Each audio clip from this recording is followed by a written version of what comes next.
It has to happen by next episode, correct? Yeah, try to keep it like that. But if not, it's really not a huge deal. It just makes it for a good talking point for the first segment. Kai, I didn't realize your boys at Wake Forest are ranked 24th. I told you. They just got ranked. They're not that bad. The ghost of Jamie Newman. Baylor's back. All right, everybody, go in the group me and go like this message that I'm about to send.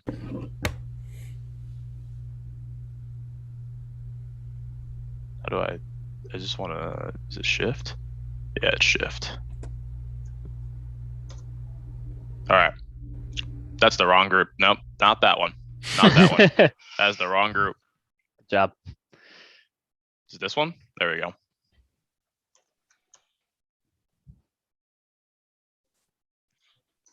That one. Go like it. And then we get started. If we're not talking sports at 1 o'clock, I don't know if I can be part of this. What are we doing? Oh, it's still 12. It's still 12:59. But I'll give people time to matriculate into the chat. Yeah. Making me feel insignificant with your big words. Don't make me try and explain time travel money again. Hey, I figured it out. What'd you get on the Sherman's assessment or the risk one? The assignment? The risk assignment, yeah. Oh, I got a 20 out of 20. I got a 10. He says I can redo it. It's 1 p.m. Austin, you're exposing your grades to the 5 people watching right now, but it's okay. All right, everybody, welcome to episode number 2 of the SMC Show. But next week, we're going to have an official name that will be announced later this week. Today, we'll be talking about some NFL. We'll be talking about my very bad hot take on Justin Fields' performance. We'll be talking about some MLB, the crazy AL East playoff picture. We're talking about some Champions League. We'll also be talking about some college football and, of course, more hot takes at the end of the day. But first, we have 2 new panelists on this week.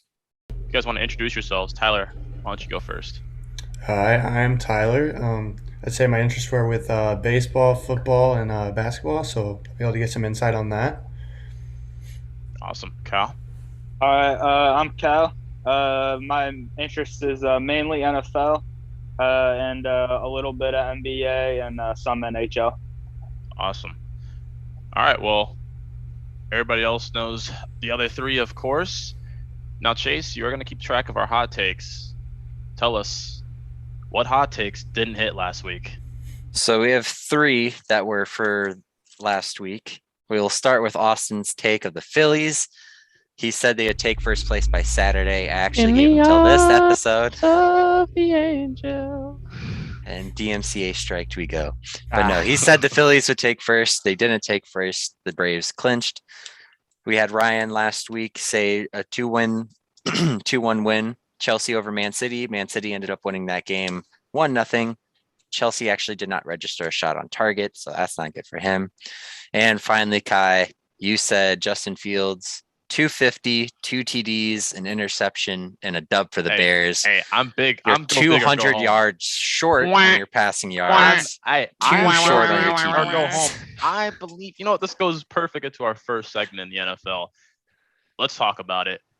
We just got to get out of the way first. Let's talk about Justin Fields' first official start during the regular season and just overall Bears performance. I know I'm the host, but I'm going to have to go first. I just want to say our line didn't protect Justin Fields. Nagy is a terrible coach, and I feel like the play calling really didn't go with Justin's strengths. This is about the 4th QB we have seen in Nagy's system, and that offense still looks atrocious. Yeah. But yeah, I mean, Cal, add on to that. Yeah, I'm a Bears fan, so I have to agree with that. Yeah. I definitely have to agree. Our O-line is just not good. Matt Nagy is he needs to get fired. It's just not good. Can I ask what your reasons are besides just saying he should be fired? He's got you to the playoffs 2 of the 4 years he's been there. True. Yeah, the thing is, our defense has been good over the years, and I just don't think that his play calling is going to be good for Justin Fields' development. I just don't really. That's my reasoning right there. Yeah, going off what Cal said, I mean, he had one pretty good year with us, and I mean, during those years with us that we did go to the playoffs, he had. There's police sirens in the background. I don't know who's. All right, Welcome to it's okay, Tyler. Indianapolis. Welcome to Indianapolis. No, but I mean, you know, he had a good year with us, but he also had an elite defense with that. Obviously, that defense is still good, but it's not on the level as it was. And when your offense is completely incompetent to get first downs, I mean, your defense is going to get gassed quick. So, Yeah, so I can kind of offer some views from the Browns point because I'm a big Browns fan. I don't think I've ever seen a quarterback get like left out more to dry in a game than I think Justin Fields did in that game. Now, obviously, you don't take 9 sacks just because your offensive line bad. A lot of that some of that is on Fields as well, but I just think you have to, when you have a quarterback with the skill set that Justin Fields has, his accuracy, his mobility, his athleticism, you can't just drop him in the Andy Dalton offense and be like, go nuts. Like I talked about this last week. All the good rookie quarterbacks have had offenses that have bought into them. And if you can't do that with somebody like Justin Fields, who has a very particular skill set, I think you're just going to be shooting yourself in the foot. And I think Matt Nagy should take the blame for a lot of what happened on Sunday. Just to get more insight in that, Fields got hit 15 times, got sacked about 9 times. And I mean, he did go against Jadeveon Clowney and Myles Garrett. And I mean, I do want to give credit where credit's due. I mean, that Browns defense is, I mean, they're studs. Their line's great. And I mean, our receivers aren't the best, but I mean, they locked up Allen Robinson and they locked up everybody that needs to be locked up. So I want to give credit where credit is due. The Browns beat us. It's not just because of Nagy. But yeah, Bears have a ton of problems that they need to figure out, and they need to figure out quick. I would also like to. Yeah. Sorry, go ahead. So I'd like to add that I think that he was very indecisive, and there wasn't much help with the receivers as well. There wasn't a lot of separation, and you kind of expect that with a Darnell Mooney and Allen Robinson over there. And I mean, it goes back to my take in the draft show. I had him as my worst first-round quarterback out of all of the quarterbacks. Ooh. I don't like that. You think Justin Fields is worse than Trey Lance? I had Trey Lance like 2 or 3. What? Preposterous. I mean, if you look at Fields' I draft trust profile, Kyle Shanahan more than I trust Matt Nagy or whoever else is going to be the Bears. So is it more of a question of is it Fields' talent, or is it more of he's just in a terrible system and that's absolutely why? I can feel this one. I think personally that Justin Fields had the best production over the course of his career over any of the other other quarterbacks in his draft class. Trevor Lawrence had never hit the highs that he had in terms of performance, but he'd done it for longer. I think he's like the all-time leading completion percentage over expectation leader in like college football history. The dude is accurate. He's got mad wheels, but he has those weaknesses, I think, namely his processing speed, that can be exploited. And in that game, they work because he wasn't able to get through his reads fast enough and he kind of locked on. And that's when he invites that undue pressure. But when you look at his arm talent, his accuracy, his production, who he did it against, I could honestly argue that I liked him more than Trevor Lawrence. But I just think it's not a matter of his talent. I think it's more a matter of just getting things figured out. For sure. I mean, I think going into the next topic here, that's good. It's going to pretty much go into the rookie quarterbacks. Who's the worst winless team in the NFL right now? I mean, we're talking. I mean, Lions, which nobody should say the Lions. I think they're the best winless team. You have the Giants, you have the Jags, the Jets, and the Colts. Jags and Jets obviously having the number 1 and number 2 pick on their team. Which of those teams do you feel are the worst winless team in the league right now? I guess I'll start. It's definitely the Jets. They have not looked good at all on both sides of the ball. Like there's just like Zach Wilson has no time to throw, and then when he does, it's not good. I don't know. You can tell he hasn't played in like a good conference at all in his career.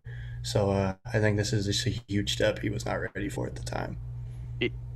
Tyler, I'll interject real quick here. I've actually been watching some film on Wilson. I don't think he's that terrible. I just think he doesn't really have a lot of weapons around him. I think he extends the plays a lot more than I thought, and I think he does throw a good ball. But There is some questionable throws in there. I think it was from that 4 interception game where you'd be like, who is he throwing that to?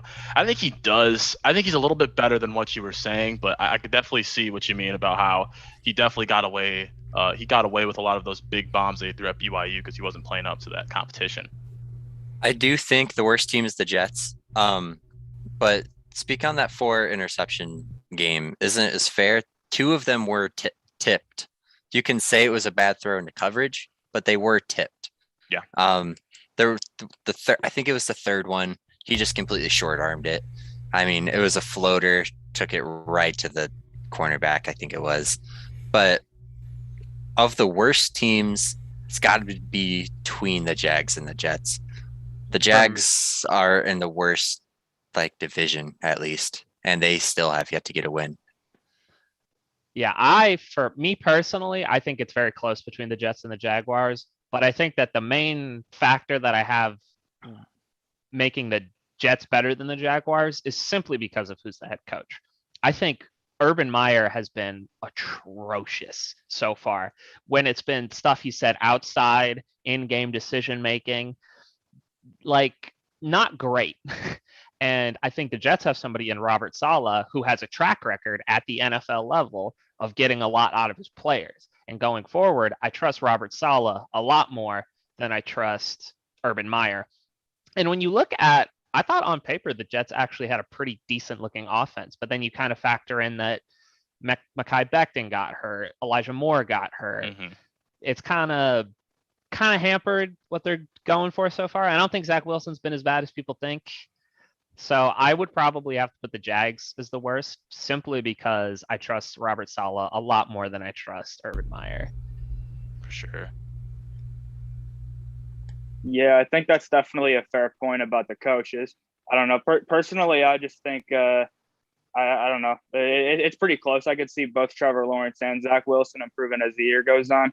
But for me, I just kind of have I feel like Trevor Lawrence is I feel like he might improve faster. I don't know. That's just me. I think he was I was watching the game last night. I think he was making better decisions. I mean, I think he was. Sorry, I forgot what I was going to say. But if anybody else has anything to say, it was the first game of his career where he did not register a turnover-worthy play. So he looked shifty out there too. He looked mobile. Yeah. That's the thing. I think he looked good in the first half, but the first half obviously the Jaguars looked pretty good. They kind of that kind of happened in the Cardinals game too. But I think I don't know. I think they're going to improve over the course of the year. So who's the best 0-3 then? Best 0-3. That's tough. I think there's honestly a pretty easy answer. I think so too. I think it's not the ones that, even though I'm from Michigan, I don't think it's the Lions. That's interesting. I think it's the Colts. Yeah, I do too. So, I have to agree. They're a way more talented roster than the Lions. But, they just aren't biting at people's ankles like the Lions are. They've lost 2 close games. Yeah. It was close against the Seahawks, but it was also Wentz's first. They were also close against the Rams. Yeah. Just couldn't win that one. I mean, so they are 0-3, but the Lions, they're feisty, but it's still Detroit. I'm sorry, Austin. They're still the Lions. I don't know. I mean, I think that the Colts have a ton of injury problems too, and I understand that, but I also feel like Detroit's really scrappy, and I feel like that they've lost. I feel like when the Colts have lost, yeah, it's been close games, but I mean, people lose close games all the time, and it'll be about what 10 points, maybe a touchdown. I mean, I feel like the Lions have lost the most Lions way possible recently. I mean, the Lions legitimately, they could be 2-1, and this is just from 1 or 2 plays. That's why, in my opinion, I feel like they're the best 0-3 team. The only record. 19. Well, they may be 0-3 in actual record. They are 2-1 against the spread. I think that's what you got to. That's what matters. Really that's what matters. I think they finally found a head coach though. It looks a lot better this year. They play harder. It's looked a lot better than the previous, probably 2 or 3 years with Nagy. Is their coach Dan Campbell? Yep. Yeah. Yeah. I think Dan Campbell is. I feel like the players have been really behind him, and when I take my time on going on Reddit and going to r/Lions. I feel like a lot of the fans are really behind him too. So, but I mean, going into our next segment here, going from the worst, go to the best. They're the best 3-0 teams right now in the NFL. I mean, we have the Cardinals, the Rams, the Panthers, the Raiders, the Broncos. Can we exclude the Rams? Because I feel like everybody's going to say them because I think they are the best 3-0 team. But can we talk about the rest of them? Because I feel like it's actually really interesting when you get past the Rams. So we all agree we'd probably say the Rams with Stafford and that offense that they're looking unstoppable. That's a pretty easy. Yeah, that's pretty I think easy. among the other 3-0 teams, it's actually really interesting. Mm-hmm. And I am starting to sip the Kool-Aid a little bit. I think that the Denver Broncos are the second best 3-0 team in football. When I'm looking at some numbers here, I'll just quote or paraphrase. Okay. Fun fact: Teddy Bridgewater is number 1 in the NFL in EPA per passing play per drop back, and he has the highest completion percentage over expectation of any quarterback in the NFL through 3 games. And the Denver Broncos defense has, I think it is the best pass defense in the NFL. Yep. They are allowing south of negative 0.2 EPA per play, which, in case you're wondering, negative 0.2 EPA per play is like 0.25 below the league average. I believe the average is like 0.05 positive EPA. So when you combine a performing quarterback and an amazing pass defense, I don't know, man. Like, I'm starting to sip the Kool-Aid. Here's a stat I want to throw you real quick, Tyler, before you go, is the Broncos have only played games against teams that haven't won.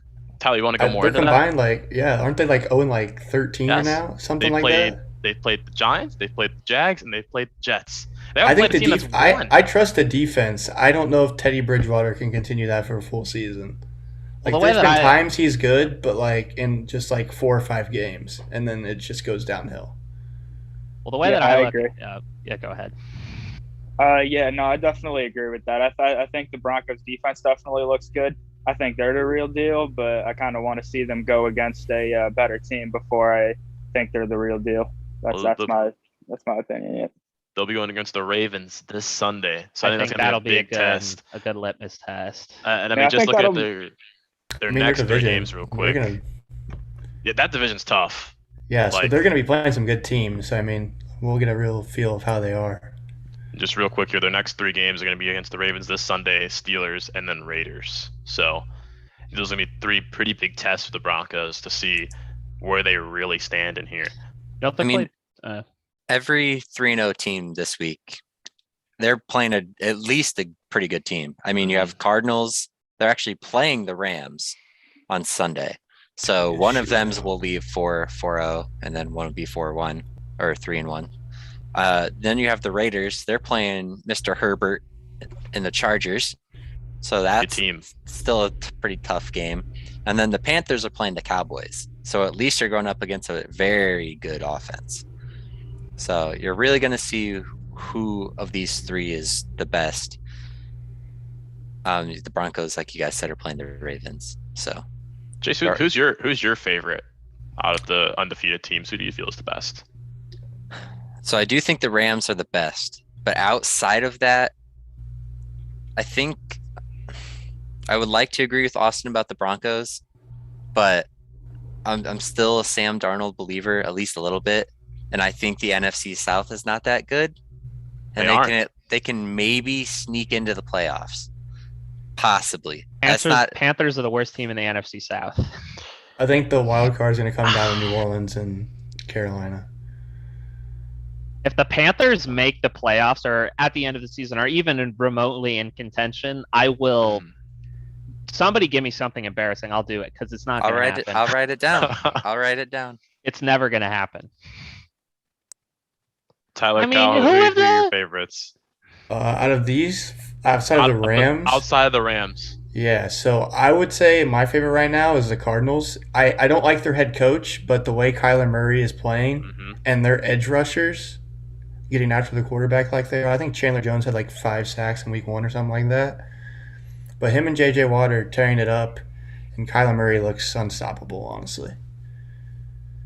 Cal, how about you? Yeah, I think it's between the Cardinals and the Panthers. Like the Broncos, I definitely want to see them go against some better competition. Who And have the while Panthers the played?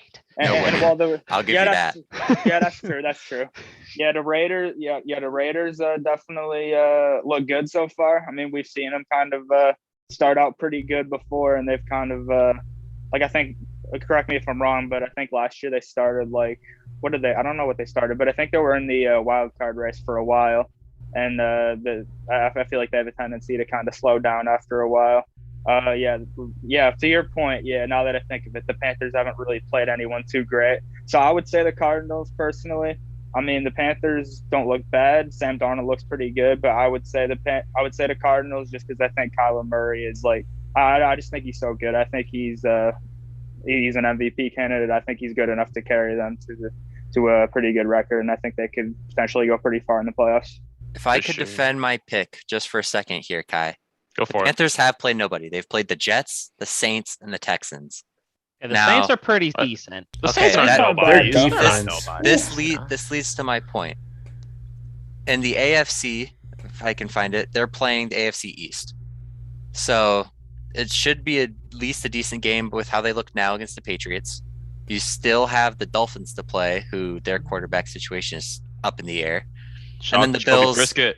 The Bills are a good team, so that's like their biggest test, obviously, from there. But they already beat the Saints once and made them look really bad.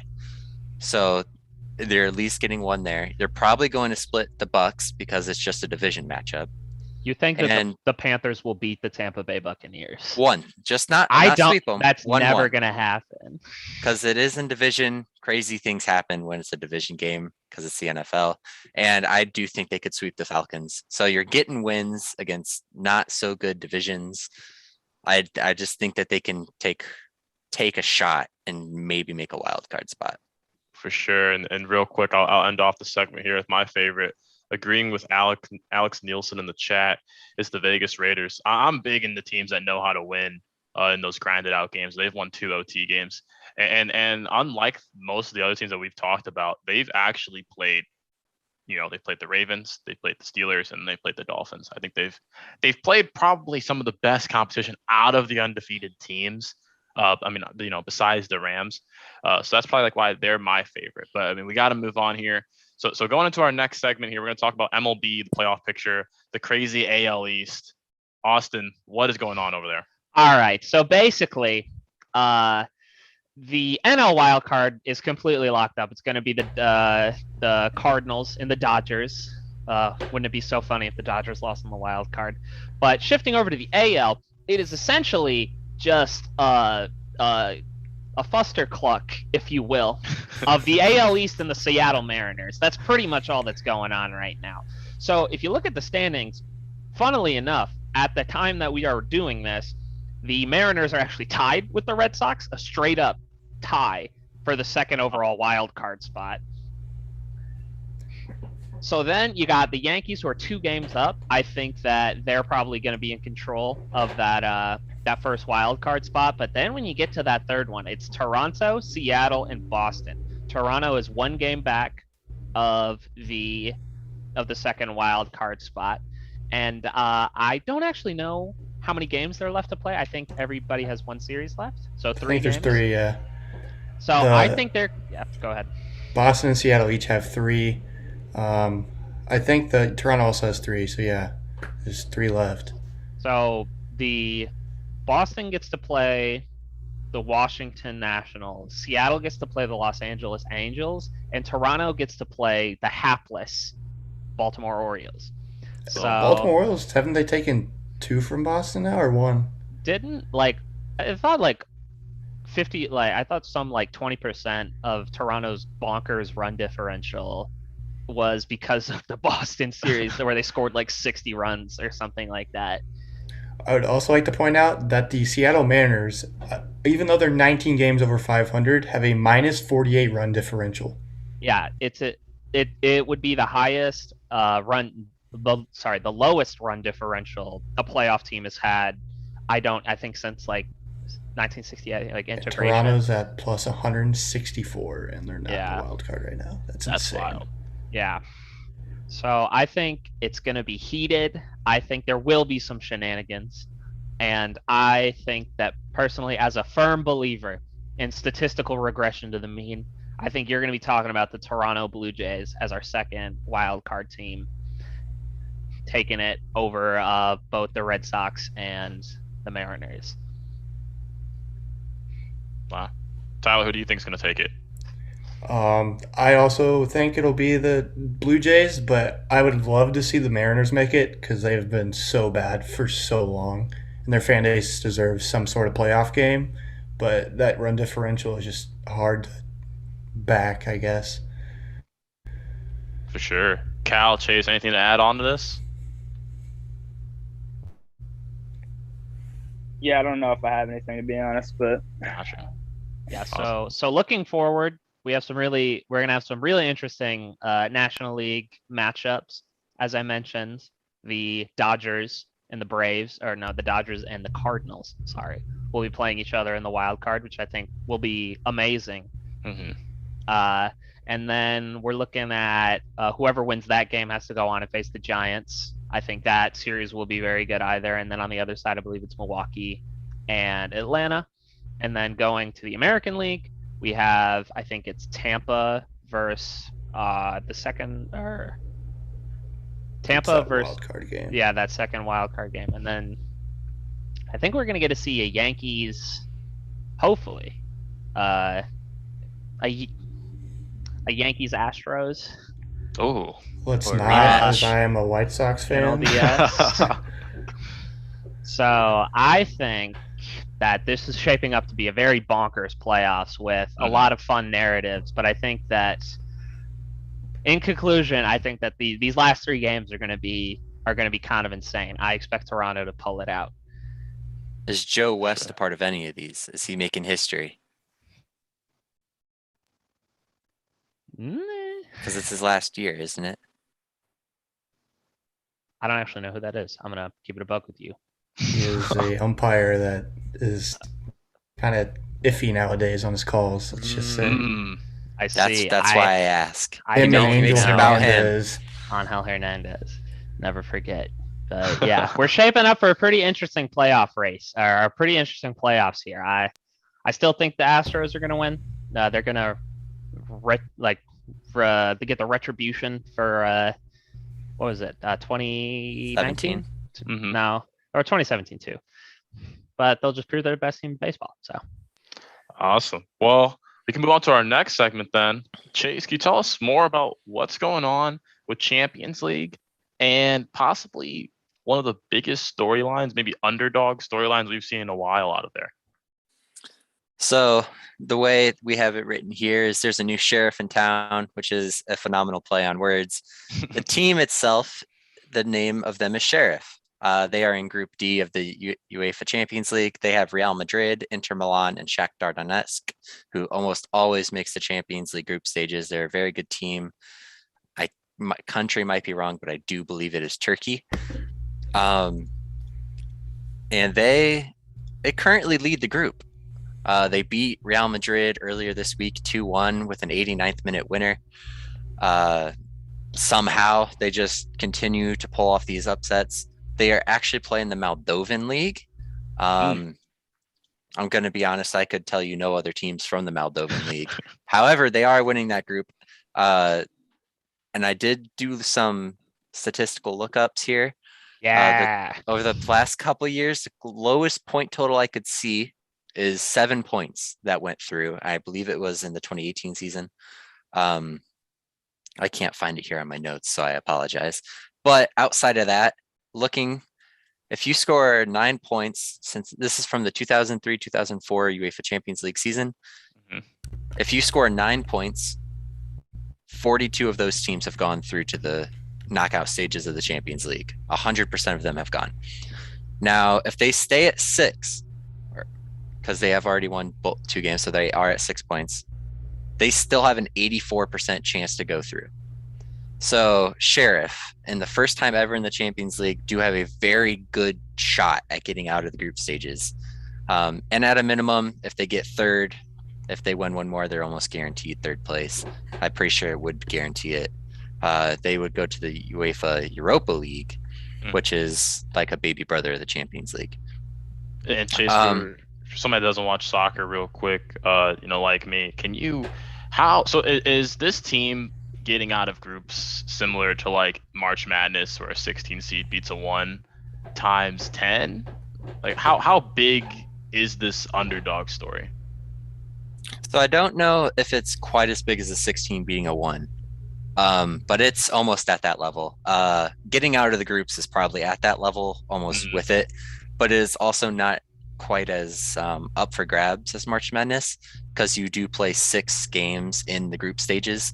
Right. So you're shooting for 18 possible points to get out. They already have 6 of their 18 that they can possibly grab. But like I said, it's their first time in the Champions League. Normally those teams end up getting blown out, like Malmo in Group H.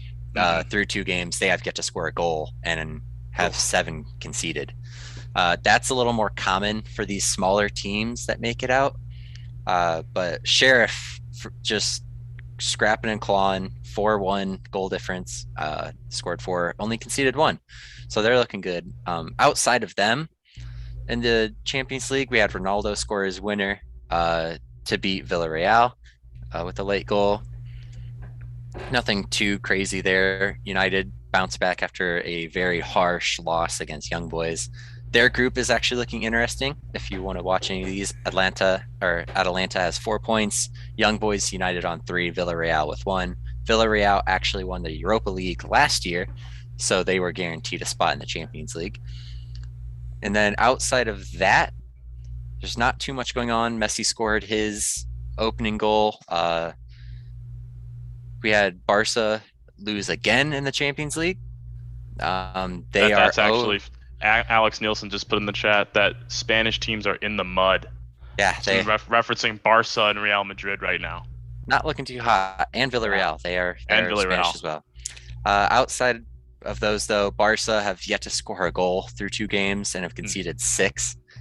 And they are looking to fire their coach. At least it's being rumored around.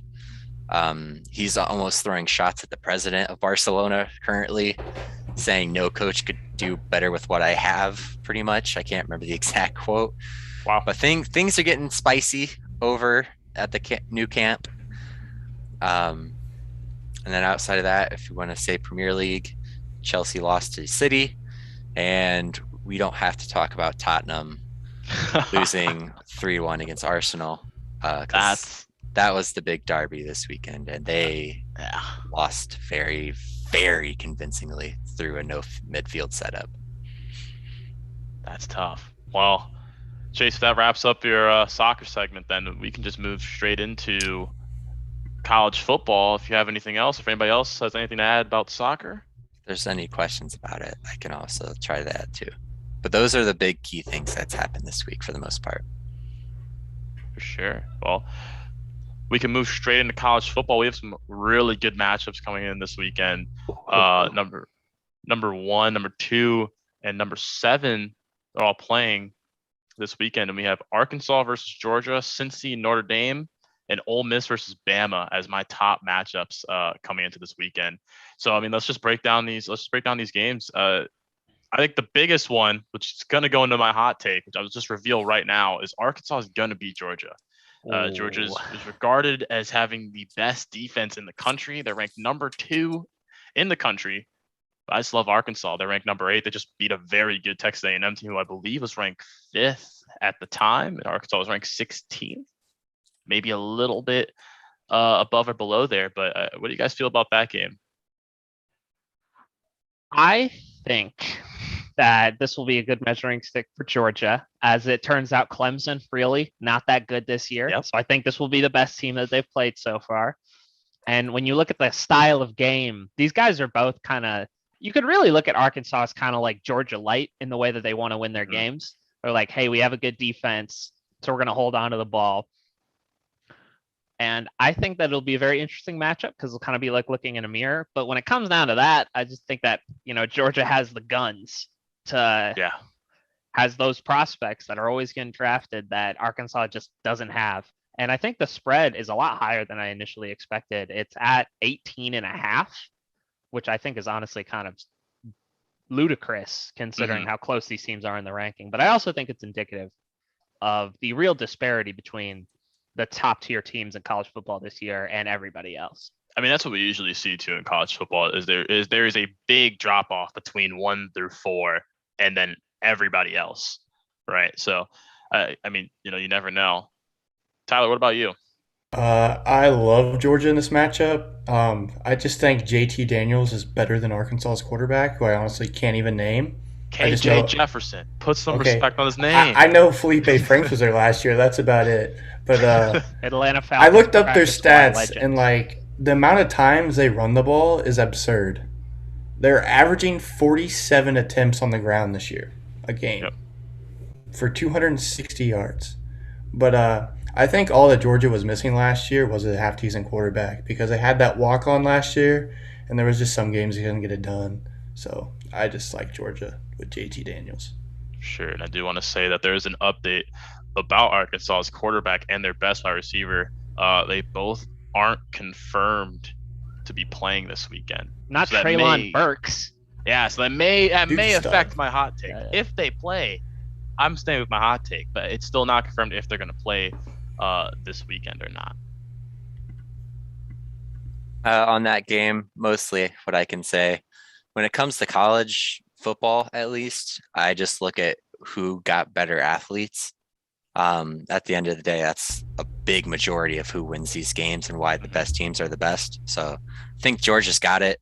I mean, I don't know their scouting classes, but I'm going to assume that they have more stars in total in recruiting and stuff like that. And they probably just have the better athletes because their D-line is always just monsters. For sure. Cal, bring us home. Who do you got? I mean, to be honest, I don't follow college football super closely. I more follow it casually. But I feel like from what I've watched and just like historically, I feel like what Chase said, I feel like the teams with the better athletes, I think, and like the better just better all around players. I feel like Georgia's going to take it. For sure. Yeah. But will Georgia cover? That's the real question. Well, I think 18 and a half is huge for a team that's good at ball control like Arkansas is. Well, maybe that big too, because I mean their quarterback and the receiver might be out. Yeah. So I mean, if that happens, then they'll probably cover. Georgia will, but if not, Arkansas's covering that. Yeah. Going into more of a local game here. I know we have a ton of Notre Dame fans in the club. Cincy versus Notre Dame. Who do you guys got? Cincy. They're the best FCS program of the past 5 years. You heard it here first. Cincy's not FCS. Or whatever, you know what I mean. Group of 5. There you go. Group of 5. Whatever, you know what I mean. And I think that this is kind of going into my long time. I think Cincinnati will make the college football playoff because they're going to beat Notre Dame. I think that Notre Dame has looked very beatable in all of their games so far. I think that Desmond Ridder has a lot of experience in these big games, whereas whoever Notre Dame is toting out at quarterback, probably not. Jack. I think that the advantage in continuity, quarterback play, not to mention that Cincy's defense is the real deal. I think we have Cincinnati's going to win this game, and they're going to punch their ticket into the upper echelon of college football teams. So where they belong. I agree with you on this. I think Cincy's going to beat Notre Dame. I don't trust Notre Dame's offense for anything. You can't always win games with pick sixes. It's not always going to happen. When you play Graham Mertz, it'll happen, but not this guy. I don't know. I can't agree with you guys. I feel like I'm always the odd one out here, but I feel like Notre Dame, while they have looked beatable, have looked better in every game that they've played. I think that they are a better team, athlete, and recruit-wise than Cincinnati, and I think that will show. I don't think Cincinnati has really been tested this season, and I think that I personally think Notre Dame's going to roll them, but at the end of the day, whether they roll them or not, I think they get a dub. Cincinnati's going to get revenge on who's their head coach, Brian Kelly. I'm gonna agree and disagree with Kai at the same time. Notre Dame doesn't play in blowouts. Wisconsin game aside, they play to whoever their competition is and play to that level constantly. And the only reason I'm taking Notre Dame over Cincinnati, it's in South Bend. They are looking at touchdown Jesus, and all that means is the refs pray to him and take the call towards South Notre Dame. That's been proven time and time again. The one that always sticks out in my mind is when Stanford stopped forward progress as their running back was spinning into the end zone. So you're in South Bend. You're getting calls. If it's a close game, Notre Dame's going to edge it out, and it's going to be by some call that you'll see trending on Twitter all day. All right, I'm just going to throw out some stats here. I hope PFF doesn't sue me. But just looking at the green line, Notre Dame's offensive ELO is 70th in the country. That is a composite ranking that uses opponent adjusted numbers to get a metric of how well they performed with their competition. Cincinnati is at 35th. Defensive ELO, Cincinnati is 3rd in the country, and Notre Dame is 7th. And I can tell you what that gap into the offense is. It's the quarterbacks. And I think that Desmond Ritter's experience is going to be what powers Cincinnati through this defensive slugfest of a game that I think Cincinnati's going to end up winning. 2 is more than 1, though, Austin. And you're a numbers guy. Notre Dame runs 2 quarterback system. That's better. That's better than 1. I cannot argue with that logic. That is correct. But I think that even if you combine both the Notre Dame quarterbacks, they aren't as good as Desmond Ridder. So I just want to add real quick that Reagan put in the chat, as a Notre Dame fan, I'm honestly kind of nervous for this game. They barely beat FSU in Toledo. But like I said, or like Kai has said, that they have looked better. She is cautiously optimistic, but could see it going either way. Cal, bring us home here. Even though you're the casual college football fan, you might get it right more than us. Yeah, let me think. That's a tough one. I mean, Notre Dame, they're usually from what I've seen, they're usually a pretty competitive team. So, I think they could potentially take it. I think, yeah, it's tough though. I don't really know a whole lot about Cincinnati, but I probably know more about Notre Dame than Cincinnati. So pretty much to the casual college football fan, is Cincinnati is ranked number 7 right now. Notre Dame's ranked number 9. Cincinnati is what we call a group of 5, as they're not usually a powerhouse school. It really makes it tough for them to get into that college football playoff. So winning in this type of game, I don't know if it locks in their spot, like Austin said, but I do think that it would put them, again, like Austin said, in that upper echelon, maybe top 5, top 6, just depending. Depending on how all the other games go too, obviously, with everybody above them, if they don't lose, there's not much that they can do about that. Yeah. But going into our last game that we're mainly going to cover here, Ole Miss versus Alabama. An over-better's dream. That, now, to give more picture into that, obviously everybody knows Bama. Bama's been the best college football team, whether they've won the championship or not. Recruit-wise, talent-wise, NFL player-wise, they have been one of the best for years. But Ole Miss has a guy named Matt Corral, who is actually tied in odds with Bryce Young, who is Alabama's quarterback. So we're going to see 2 Heisman candidate favorites going at it in this game. Who do you guys have? I got Ole Miss. That was my upset pick of the week. Straight up? Yeah, they're going to win. Ooh. Hey, if they're wearing the powder blue, I always root. Those jerseys are fire. They're fire.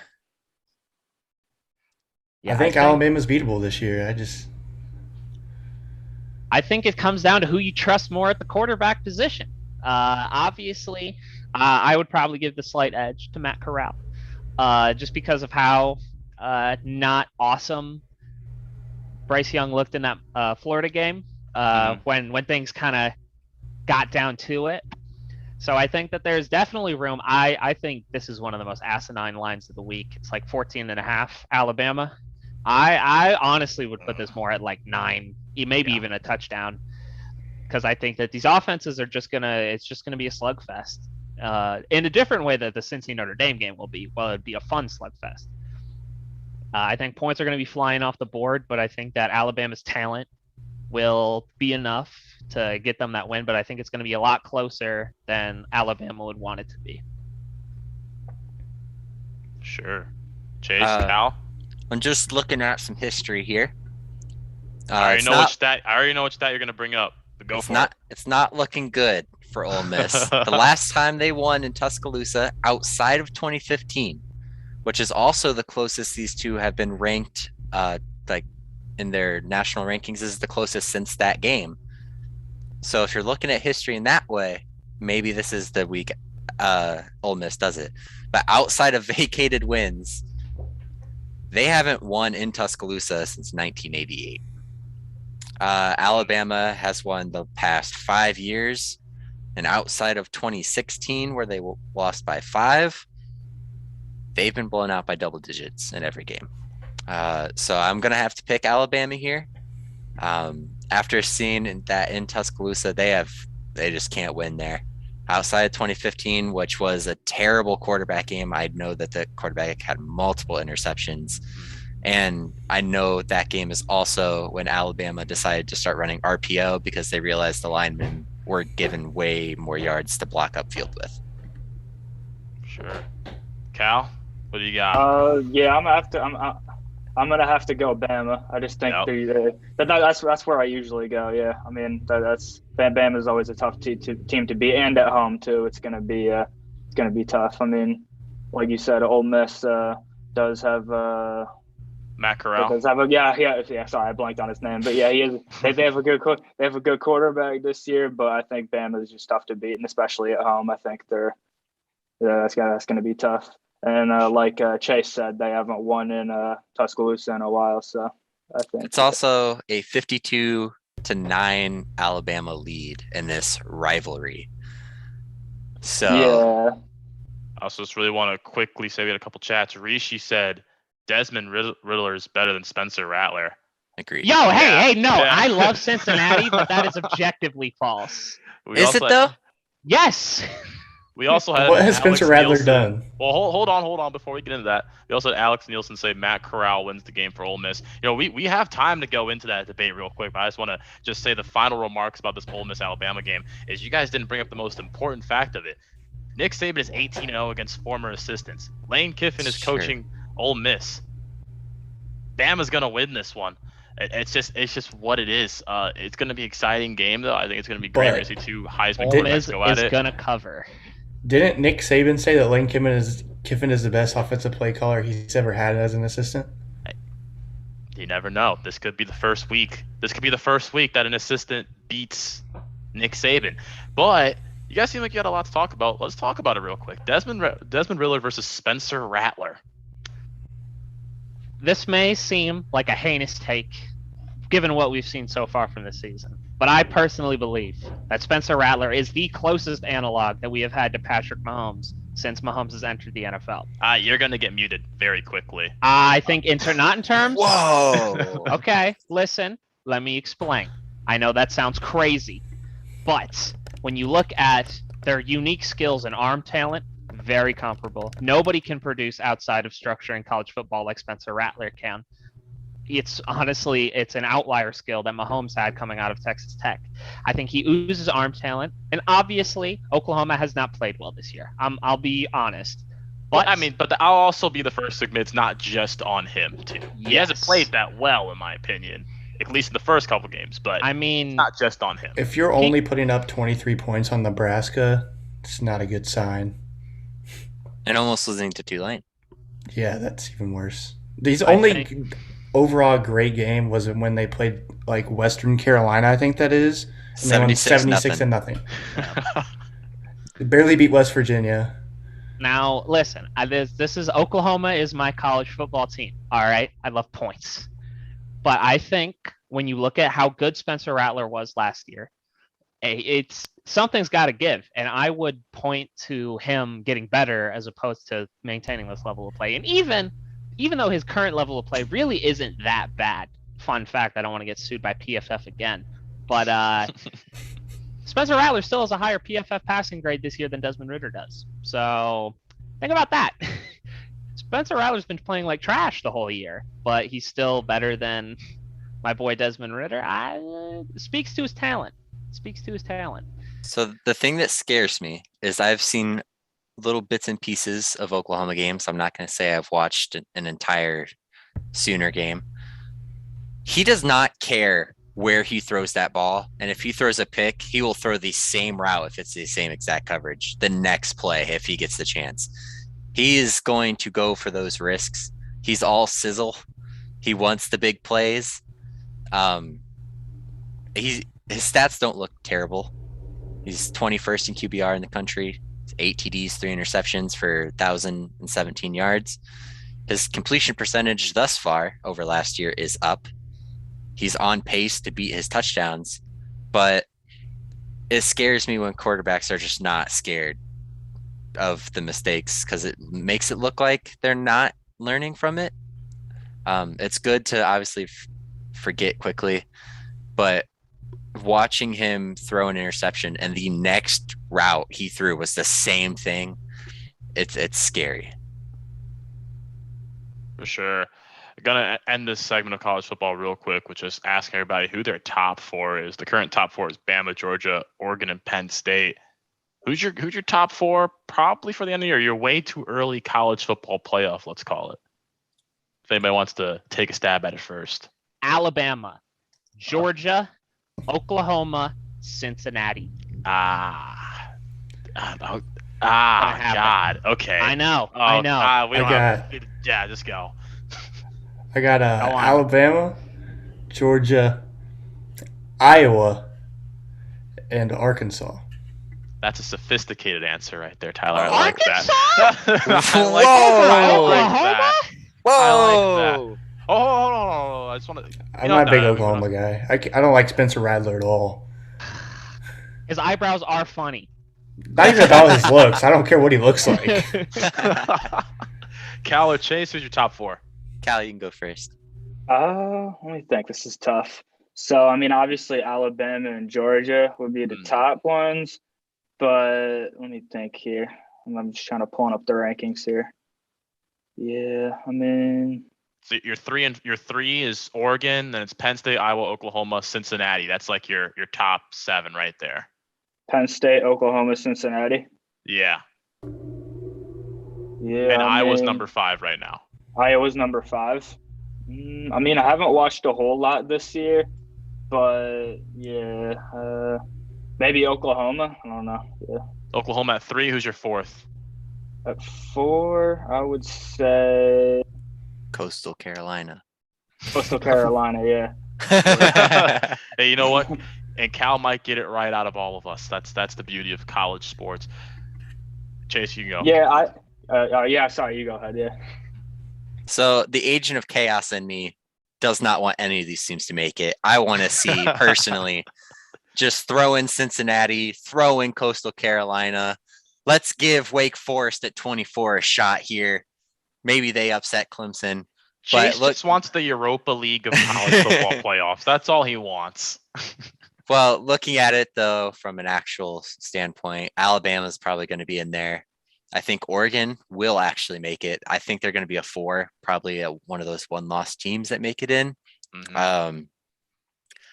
I don't think Georgia can hold on. I'm not convinced on it, but if they were in there, it wouldn't surprise me. So I would throw Georgia in there, but I think Iowa is the other team. So I'm going to go against Brendan's pick. I think still get 2 SEC teams. I think Cincinnati loses this week, so I can't have them in it. Alabama's too good. Oregon looks great. So that's my top 4. I would like to say that this is like the most wide open I feel like it's been for like 3 and 4 for a long time, ever since they created this. For sure. Since Washington made it. Yeah.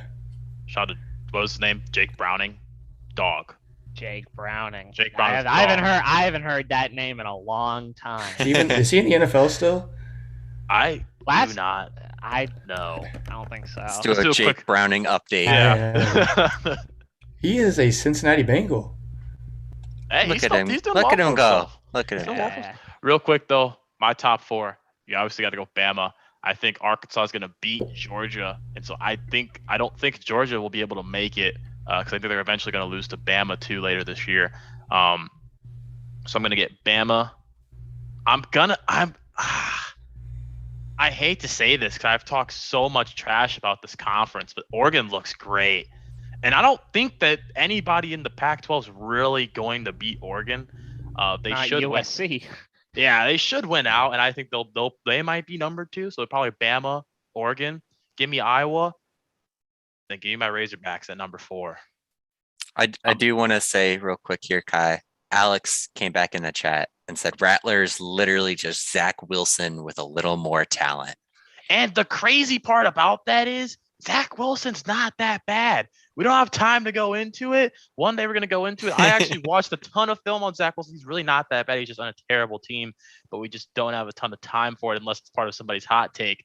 I am seething right now. You heathens in chat don't understand. You don't see the numbers like I do.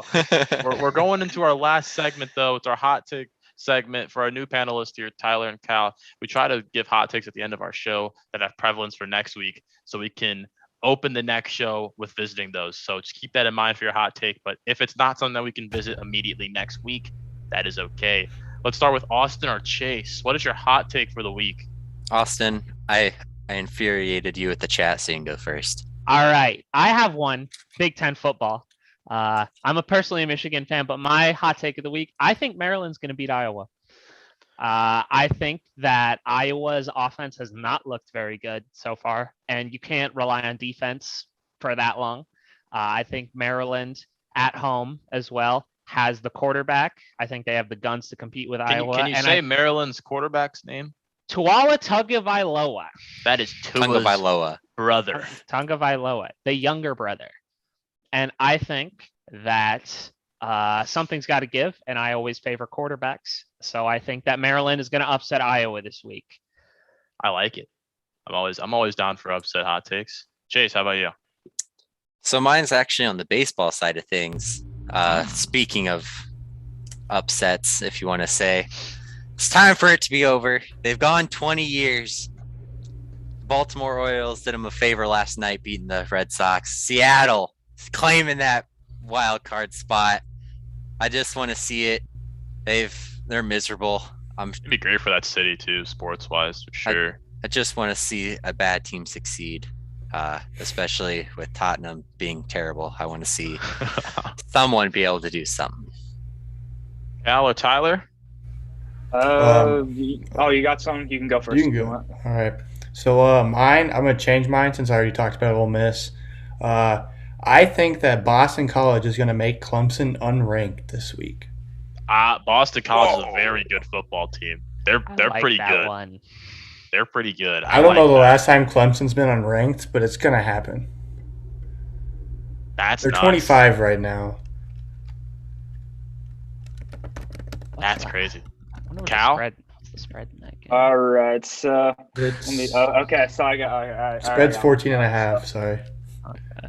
All right. So mine's on the NFL side of things. This may seem. I think the Cowboys could potentially make the NFC Championship. I think they could do it. I think their offense is they have a great offense, great weapons at wide receiver. I think their defense actually didn't look too bad against Jalen Hurts and the Eagles. I think there's some teams in the NFC that are pretty beatable. I think they could go pretty far in the playoffs potentially. We got some boys fans in SMC, so I know that they'll be happy about that. I'm not a fan. I just think they could potentially go pretty far. Imagine being a Cowboys fan. For sure. All right. Well, my hot take, I've already went into it, but I want to just reiterate it. Your Arkansas Razorbacks are beating the Georgia Bulldogs. And you know what? I'll even give a score. Ooh. 17-14. If you're gonna keep giving these scores, I'm gonna keep track of how wrong you are. I'm a go big or go home guy. I could just say this team's gonna win, but I want to give absolutes. I want to give people the full context. So just to put into perspective here, you're currently 28 points off your score prediction last time. You only had the Browns scoring 14, so it's actually 26, and you had the Bears scoring 24. I don't think 40 yards even gets you down a football field, if I remember that math correctly.